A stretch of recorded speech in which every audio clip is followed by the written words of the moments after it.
नमस्कार दोस्तों, स्वागत है आप लोगों का हमारे चैनल पर। आज सुनिए बलिदान। मनुष्य की आर्थिक अवस्था का सबसे ज़्यादा असर उसके नाम पर पड़ता है। मौजे बेला के ठाकुर जब से कांस्टेबल हुए गए, उनका नाम मंगल सिंह हो गया। अब उन्हें कोई मंगरू कहने का साहस नहीं कर सकता। कल्लू अहिर ने जब से हल्के के थानेदार साहब से मित्रता कर ली और गांव का मुखिया हो गया, उसका नाम कालिका दीन हो गया।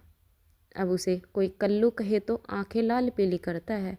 इसी प्रकार हरकचंद्र कुर्मी अब हरकू हो गया। आज से 20 साल पहले उसके यहाँ शक्कर बनती थी, कहीं हल्की खेती होती थी और कारोबार खूब फैला हुआ था। लेकिन विदेशी शक्कर की आमद ने उसे मटिया मेट कर दिया। धीरे धीरे कारखाना टूट गया, जमीन टूट गई, गाहक टूट गई और वह भी टूट गया। 70 वर्ष का बूढ़ा जो एक तकिएदार माचे पर बैठा हुआ नारियल पिया करता था, अब उस सिर पर टोकरी खाद फेंकने जाता है। परंतु उसके मुख पर भी एक प्रकार की गंभीरता, बातचीत में अब भी एक प्रकार की अकड़, चाल ढाल में अब भी एक प्रकार का स्वाभिमान भरा हुआ है। इन पर काल की गति का प्रभाव नहीं पड़ा। रस्सी जल गई पर बल नहीं टूटा। भले दिन मनुष्य के चरित्र पर सदैव के लिए अपना चिन्ह छोड़ जाते हैं। हरकू के पास अब केवल 5 बीघा जमीन है, केवल 2 बैल है, एक हल्की खेती होती है। लेकिन पंचायतों में आपस की कलह में उसकी भी सम्मान की दृष्टि से देखी जाती है। वह जो बात कहता है बेलोभ कहता है। वह गांव के अनपढ़ उनके सामने मुंह नहीं खोल सकते। हरकू ने अपने जीवन में कभी दवा नहीं खाई। वह बीमार जरूर रहता था, पर कुआर मास में मलेरिया से कभी न बचता था। लेकिन 10-5 दिन में वह बिना दवा खाए ही चंगा हो जाता था। इस वर्ष भी कार्तिक में बीमार पड़ा और यह समझकर कि अच्छा तो हो ही जाऊंगा, उसने कुछ परवाह न की। परंतु अब की जबर मौत का परवाना लेकर चला था। एक सप्ताह बीता, दूसरा सप्ताह बीता, पूरा महीना बीत गया, पर हरकू चारपाई से न उठा। अब उसे दवा की ज़रूरत मालूम हुई। उसका लड़का गिरधारी कभी नीम के सिंके पिलाता, कभी गुर्च का सत, कभी गदा पूर्णा की जड़, पर इन औषधियों से कोई फ़ायदा नहीं होता था। हरकू को विश्वास हो गया कि अब संसार से चलने के दिन आ गए। एक दिन मंगल सिंह उसे देखने गए। बेचारा टूटी खाट पर पड़ा राम राम जप रहा था। मंगल सिंह ने कहा, बाबा बिना दवा खाए अच्छे न होंगे, कुनैन क्यों नहीं खाते? हरकू ने उदासीन भाव से कहा, तो लेते आना। दूसरे दिन कालिका दीन ने आकर कहा, बाबा 2-4 दिन कोई दवा खा लो, अब तुम्हारी जवानी की देर थोड़े ही है कि बिना दवा दर्पण के अच्छे हो जाओगे। हरकू ने उसी मंद भाव से कहा, तो लेते आना, लेकिन रोगी को देख आने एक बात है, दवा लाकर उसे देना दूसरी बात है। पहली बात शिष्टाचार से होती है, दूसरी सच्ची संवेदना से। न मंगल सिंह ने खबर ली, न कालिका दीन ने, न किसी तीसरे ही ने। हरकू दलान में काट पर पड़ा रहा। मंगल सिंह कभी नज़र आ जाते तो कहता, भैया अब वह दवा नहीं लाए। मंगल सिंह कतराकर निकल जाते। कालिका दीन दिखाई देते तो उनसे भी यही प्रश्न करता, लेकिन वह भी नज़र बचा लेता। या तो उसे यह सूझता ही नहीं था कि दवा पैसों के बिना नहीं आती। वह पैसों को जान से भी प्रिय समझता था, अथवा वह जीवन से निराश हो गया। उसने कभी दवा के दाम की बात नहीं की। दवा न आई, उसकी दशा दिनों दिन बिगड़ती गई, यहाँ तक कि 5 महीने कष्ट भोगने के बाद उसने ठीक होली के दिन शरीर त्याग दिया। गिरधारी ने उसका शव बड़ी धूमधाम से निकाला, क्रियाक्रम बड़े हौसले से कई गांव के ब्राह्मणों को निमंत्रण किया। बेला में होली ने मनाई। न अबीर, न गुलाल, न डफली बजी, न भंग की नालियाँ बही।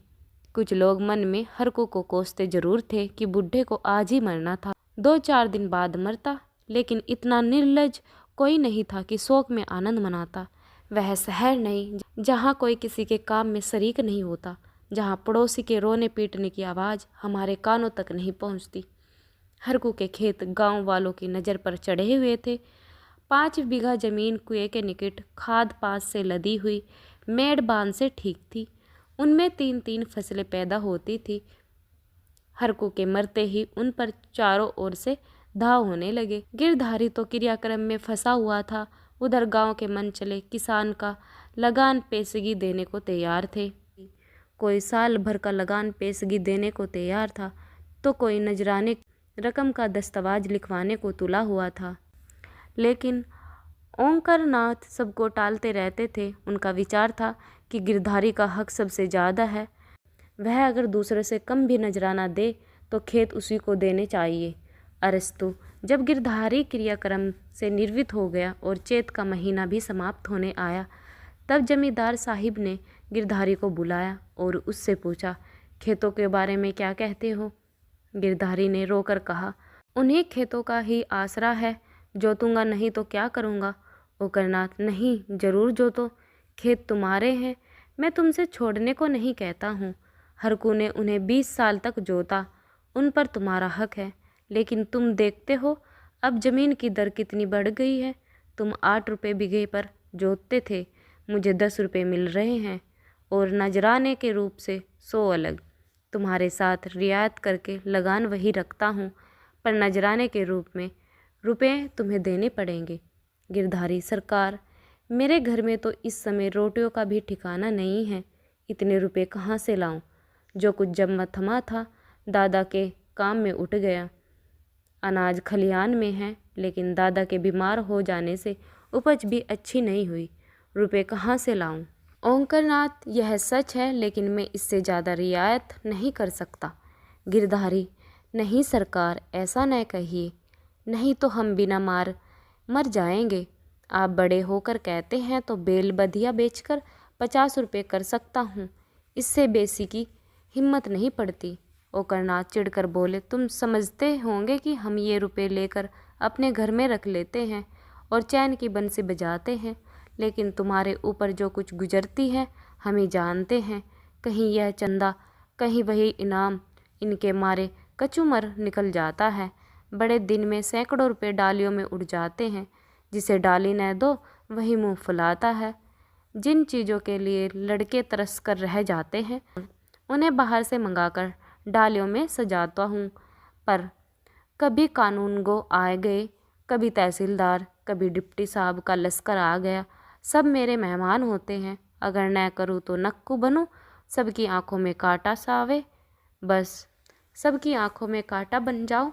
साल में 1000-1200 मोदी को इस रसद खुराक के मद में देने पड़ते हैं। यह सब कहाँ से आवे? बस यही जी चाहता है कि छोड़कर निकल जाऊं, लेकिन हमें तो परमात्मा ने इसलिए बनाया है कि एक से रुपया सता कर ले और दूसरे को रो कर दे। यही हमारा काम है। तुम्हारे साथ इतनी रियायत कर रहा हूँ, लेकिन तुम इतनी रियायत पर भी खुश नहीं होते। हरी इच्छा, नजराने में एक पैसे की भी रियायत न होगी। अगर 1 हफ्ते के अंदर दाखिल करोगे तो खेत जोतने पाओगे, नहीं तो नहीं, मैं दूसरा प्रबंध कर दूंगा। गिरधारी उदास और निराश होकर घर आया। 100 रुपये का प्रबंध करना उसके काबू के बाहर था। सोचने लगा, अगर दोनों बैल बेच दूं तो खेती लेकर क्या करूंगा? घर बेचूं तो यहाँ लेने वाला ही कौन है? और फिर बाप दादों को नाम डूबता है। 4-5 पेड़ है, लेकिन उन्हें बेचकर 24 रुपये या 30 रुपये से अधिक न मिलेंगे। उधार लूँ तो देता कौन है? अभी बनिए के 40 रुपये सिर पर चढ़े हुए हैं, 1 पैसा भी न देगा। घर में गहने भी तो नहीं है, नहीं तो उन्हें बेच देता। ले देकर एक हंसली बनवाई थी, वह भी बनिए के घर पड़ी हुई है। साल भर हो गया, छुड़ाने की नौबत नहीं आई। गिरधारी और उसकी स्त्री सुभागी दोनों ही इसी चिंता में पड़े रहते, लेकिन कोई उपाय नहीं सूझता था।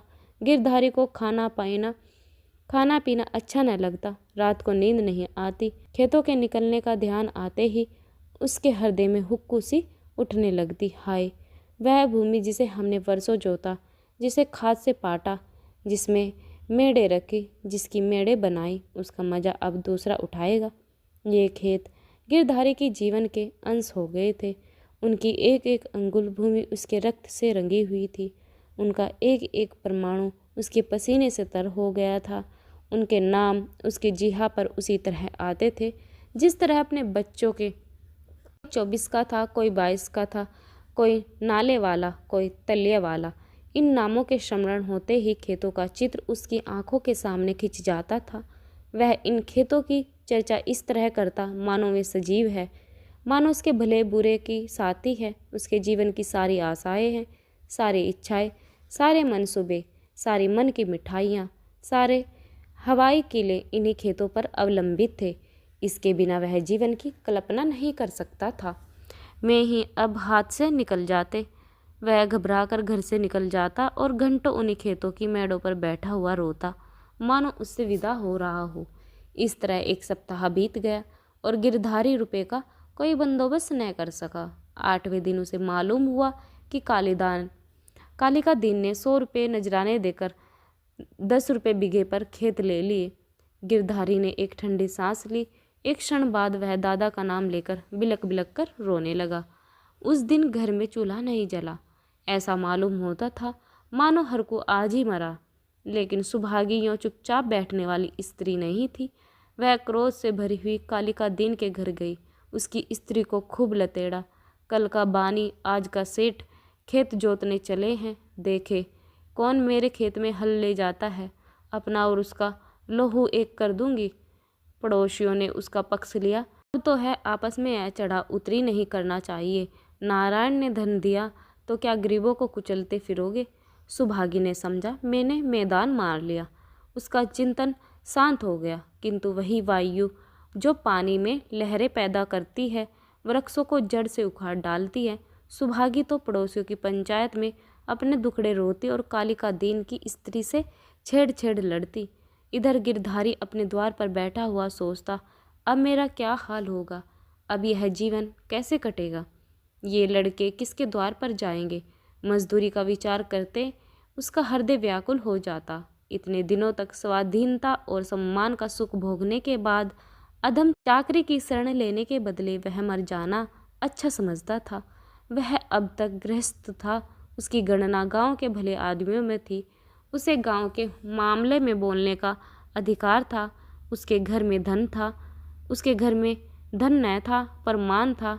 नाई, बढ़ई, कुम्हार, पुरोहित, भाड़, चौकीदार ये सब उसका मुंह ताकते थे। अब यह मर्यादा कहाँ। अब कौन उसकी बात पूछेगा, कौन उसके द्वार पर आवेगा। अब उसे किसी के बराबर बैठने का, किसी के बीच में बोलने का हक नहीं रहा। पेट के लिए दूसरों की गुलामी करनी पड़ेगी। अब पहर रात रहे कौन बेलों को नाद में लगावेगा। वह दिन अब कहाँ जब गीत गाकर हल चलाता था, अपने लहराते हुए खेतों को देखकर फूला न समाता था। खालिदान में अनाज का ढेर सामने रखे अपने को राज समझता था। अब अनाज के टोकरे भर भर कर कौन लावेगा। अब खत्ते कहाँ, बुखार कहाँ। यही सोचते सोचते गिरधारी की आंखों में आंसू की झड़ी लग गई। गांव के 2-4 सज्जन जो कालिका दान से जलते थे, कभी कभी गिरधारी को तसल्ली देने आया करते थे, पर वह उनसे भी खुलकर न बोलता। उसे मालूम होता कि मैं सबकी नज़र में गिर गया हूँ। अगर कोई समझता कि तुमने क्रियाक्रम में व्यर्थ इतने रुपए उड़ा दिए तो उसे बहुत दुख होता। वह अपने उस काम पर जरा भी न पछताता। मेरे भाग्य में जो लिखा है वह होगा। पर दादा के ऋण से उऋण हो गया। उन्होंने अपनी जिंदगी में 4 बार खिलाकर खाया। क्या मरने के पीछे इन्हें पिंड पानी को तरसता। इस प्रकार 3 माह बीत गए और आषाढ़ आ गया। आकाश में घटाएं आई, पानी गिरा। किसान हल जुएं ठीक करने लगे। बड़े ही हलों की मरम्मत करने लगा। गिरधारी पागल की तरह कभी घर के भीतर जाता, कभी बाहर आता, अपने हलों को निकाल निकाल देखता। उसकी मुठिया टूट गई, उसकी फाल ढीली हो गई। जुओं में सेला नहीं है, यह देखते देखते एक क्षण अपने को भूल गया। दौड़ा हुआ बढ़ई के यहाँ गया और बोला, रज्जू मेरे हल भी बिगड़े हुए हैं, चलो बना दो। रज्जू ने उसकी ओर करुण भाव से देखा और अपना काम करने लगा। गिरधारी को होश आ गया, नींद से चौंक पड़ा। ग्लानि से उसका सिर झुक गया, आंखें भर गई, चुपचाप घर चला गया। गांव के चारों ओर हलचल मची हुई थी। कोई सन के बीज खोजता फिरता, कोई जमींदार के चौपाल से धान के बीज लिए आता था। कहीं सलाह होती किस खेत में क्या बोना चाहिए, कहीं चर्चा होती कि पानी बहुत बरस गया, 2-4 दिन ठहर कर बोना चाहिए। गिरधारी ने ये बातें सुनता और जलहीन मछली की तरह तड़पता रहता था। एक दिन संध्या समय गिरधारी खड़ा अपने बैलों को खुजला रहा था कि मंगल सिंह आए और इधर उधर की बातें करके बोले, गोई को बांधकर कब तक खिलाओगे, निकाल क्यों नहीं देते। गिरधारी ने मलिन भाव से कहा, हाँ कोई ग्राहक आवे तो निकाल दो। मंगल सिंह, एक ग्राहक तो हम ही हैं, हम ही को दे दो। गिरधारी अभी कुछ उत्तर न देने पाया था कि तुलसी बनिया और गरज कर बोला, गिरधारी तुम्हें रुपए देने हैं कि नहीं, वैसा कहाँ हो, 3 महीने से हीला हवाला करते चले आते हो, अब कौन खेती करते हो कि तुम्हारी फसल को ओगरे बैठे रहे। गिरधारी ने दीनता से कहा, सहा जैसे इतने दिनों माने हो, आज और मान जाओ, कल तुम्हारी एक एक कौड़ी चुका दूंगा। मंगल और तुलसी ने इशारों से बात की और तुलसी भुनभुनाता हुआ चला गया। अब गिरधारी मंगल सिंह से बोला, तुम इन्हें ले लो तो घर के घर में ही रह जाए, कभी कभी आँख से देख तो लिया करूँगा। मंगल सिंह, मुझे अभी तो ऐसा कोई काम नहीं, लेकिन घर पर सलाह करूँगा। गिरधारी, मुझे तुलसी के रुपए देने हैं, नहीं तो खिलाने को तो भूसा है। मंगल सिंह, यह बड़ा बदमाश है, कहीं नालिश न कर दे। सरल हृदय गिरधारी धमकी में आ गया। कार्यकुशल मंगल सिंह को सस्ता सौदा करने का यह अच्छा सुअवसर मिला। 70 रुपये की जोड़ी 60 रुपये में ठीक कर दी। गिरधारी ने अब बैलों को न जाने किस आशा से बांधकर खिलाया था। आज आशा का वह कल्पित सूत्र भी टूट गया। मंगल सिंह गिरधारी की खाट पर बैठे रुपए गिन रहा था। गिरधारी बैलों के पास विषमाद में नेत्रों से उनके मुंह की ओर ताक रहा था।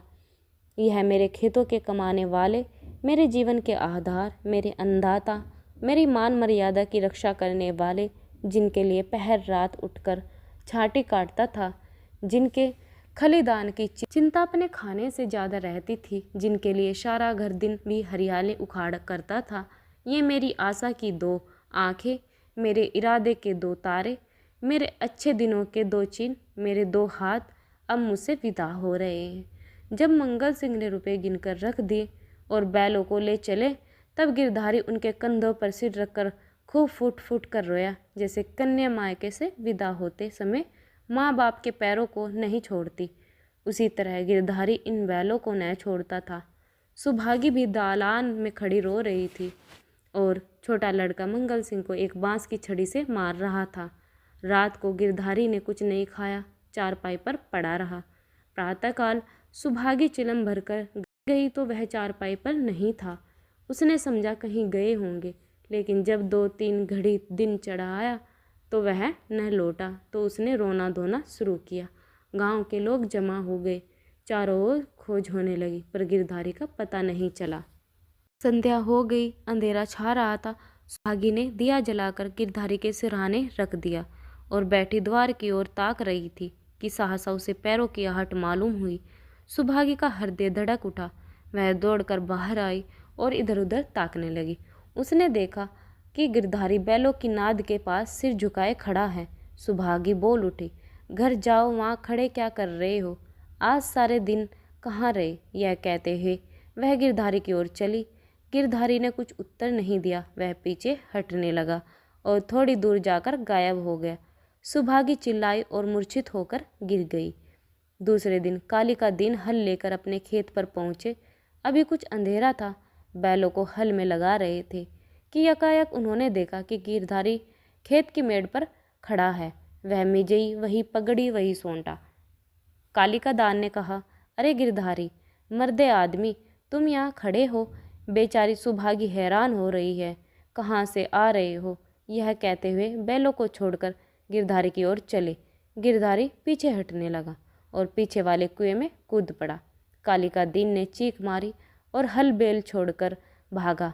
सारे गांव में शोर मच गया और लोग नाना प्रकार की कल्पनाएं करने लगे। कालिका दीन को गिरधारी वाले खेतों में जाने की हिम्मत न पड़ी। गिरधारी को गायब हुए 6 महीने बीत गए।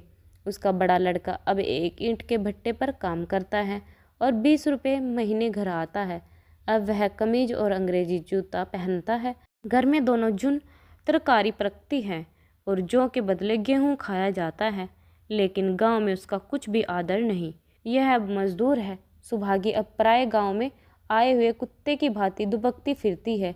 वह अब पंचायत में नहीं बैठती, वह अब मजदूरी की माँ है। कालिका दीन ने गिरधारी के खेतों से इस्तीफा दे दिया, क्योंकि गिरधारी अभी तक अपने खेतों के चारों तरफ मंडराया करता है। अंधेरा होते ही वह मेड़ पर आकर बैठ जाता है और कभी कभी रात को उधर से उसके रोने की आवाज़ सुनाई देती है। वह किसी से बोलता नहीं, किसी को छेड़ता नहीं, उसे केवल अपने खेतों को देखकर संतोष होता है। दिया जलने के बाद उधर का रास्ता बंद हो जाता है। लाला अकरोननाथ बहुत चाहते हैं कि यह खेत उठ जाए, लेकिन गांव के लोग अब उन खेतों का नाम लेते भी डरते हैं।